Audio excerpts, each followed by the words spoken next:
Good evening from Haiti. I'm Luke Renner reporting to you from Cap Haitian, sitting in what is home, for now anyway. I don't know if you could see it, but the kids have done some nice artwork back there on the wall. The kiddos are in bed right now. That's why I'm doing this now, so you can hear me. This object you see on my head comes from this box I have here. It's a part of the Max Speech Dictate package. And no, I did not get paid to say that. That's a really cool piece of software. What it does is in real time while you dictate, it types what you're saying, and it does it with incredible accuracy, I gotta say. So if you're a writer, which I'm trying to be, and you're looking for a cool way to sort of free your hands and just sort of bark out your sorry, I got mosquitoes, bark out your commands to the computer, Max Speech Dictate is really cool. I am fully prepared to murder a mosquito during the midst of this transmission. I look like the guy from The Empire Strikes Back in Cloud City, Lando Calrissian's assistant. I've got this head thing. Anyway, so not long ago I got back from New York City. I was at the 140 conference and was a presenter on a panel on the first day just before the lunch hour. Thank you to Jeff Pulver. Thank you to Ann Curry, the two of you specifically, for making me a part of that event. It was nice to keep Haiti in the public eye. Prior to that, just the week before that, we actually had a group down from Anderson, Indiana. It was a group hosted by Dennis Kopic, who is the director of a nonprofit in Anderson called Families Forever Ministries, which is a small nonprofit that's actually been operating in Anderson for quite a while. Dennis is a good friend of mine. And what they do is they provide counseling and development services for families or individuals inside of families who are dealing with issues that come with life. A great organization, not only for Anderson, but in this case for us too, because, as I said, they came to Haiti. And this group did an incredible job of taking a room in the back of Radio 4 VEH, which is a large radio station here in Haiti. They took this room in the back and they retrofitted it to make it ready for phase 1 of our Learning Village project. Now, phase 1 is where we take a room and turn it into a production/classroom space where we create educational videos in Creole, which is a language that is spoken by everyone in Haiti. These educational videos can teach people who can't read. And in Haiti, on the low end, the data shows that it's about 47% of 10 million people that are illiterate. So somewhere around 4 to 5 million people are illiterate in Haiti. Those are folks that can't learn through traditional means. So we're creating educational videos to immediately help them get around the problem of their inability to read. Now, with these videos, you can teach literacy, which is actually our primary focus, but you can also teach healthcare. You could teach everything, really, all the way up to rocket science if you want. So in the same way that our kids in the States have learned from Blue's Clues, for example, or Sesame Street, not only children, but adults, moms, dads, grandparents can all learn with the same kinds of technology here in Haiti. So that's what we're doing. This classroom space is I said production/classroom space. It's also a classroom. So at the same time we're creating the content, we're teaching young Haitians how to do the same thing. So it's sustainable.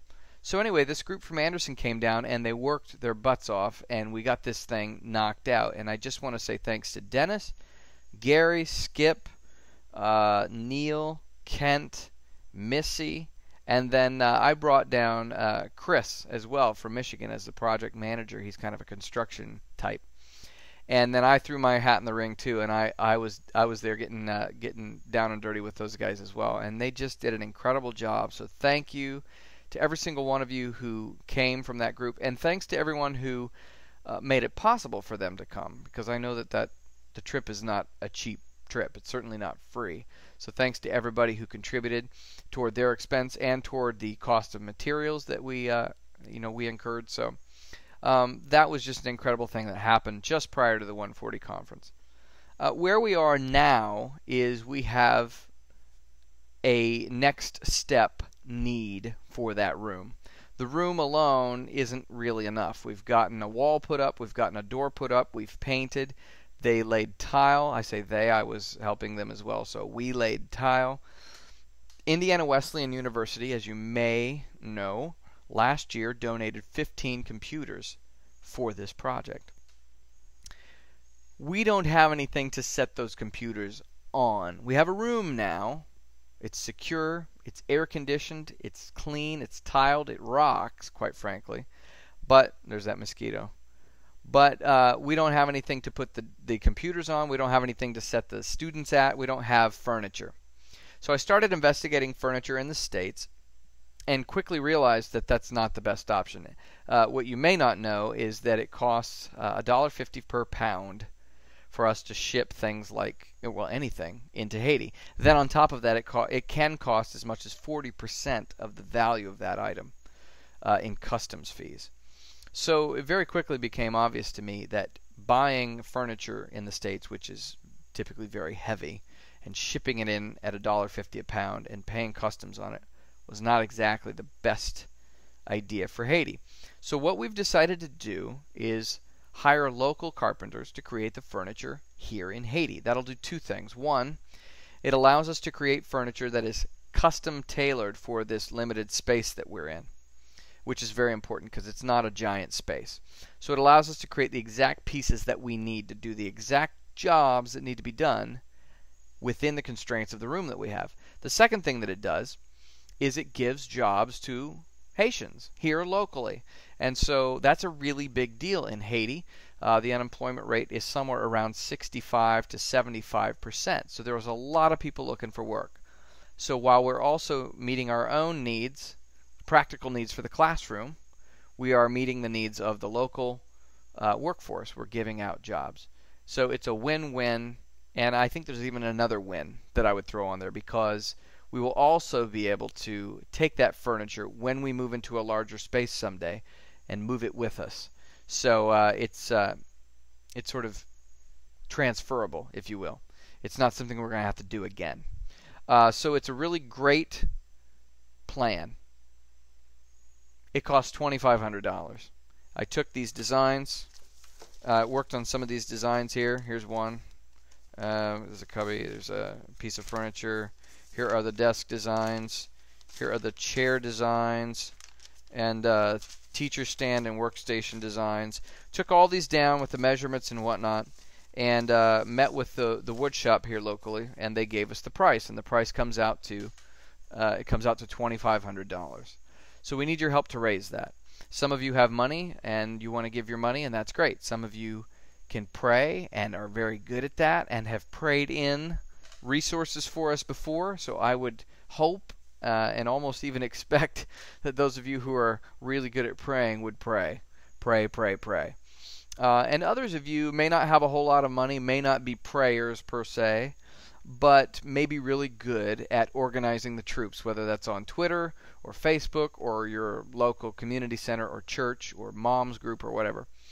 Every little bit helps. $2,500 is not a lot of money, and so I'm ready to do this if you guys can do this with us. Let me just figure this. I have an idea in my head and I want to say it, but before I say it, I want to check it because I don't want to be an idiot. Yeah. So if we can get 50 people to give $50, we're there. So this is easy. I would love to be able to do this pretty quickly, within a week, if possible. I need at least half the money up front before they can start building the furniture, because they use that to purchase materials to start the project. So they can't even begin. It's not like they can bill me. They can't even begin until I give them some money. That's just the way it works here. So if you guys want to help, check out the link or shoot me an email. I appreciate your help. I appreciate everything that you've done so far. We're really moving forward into some really cool, big stuff here, and you're going to hear more from me soon. Lots more updates, but for now that's all I've got. Sorry the video is so long, but I wanted to be informative, and I do want to say thank you. I'm sorry I wasn't able to kill this mosquito in front of you right now, but he shall be mine. Have a great night, and thanks for everything you guys do. See you around.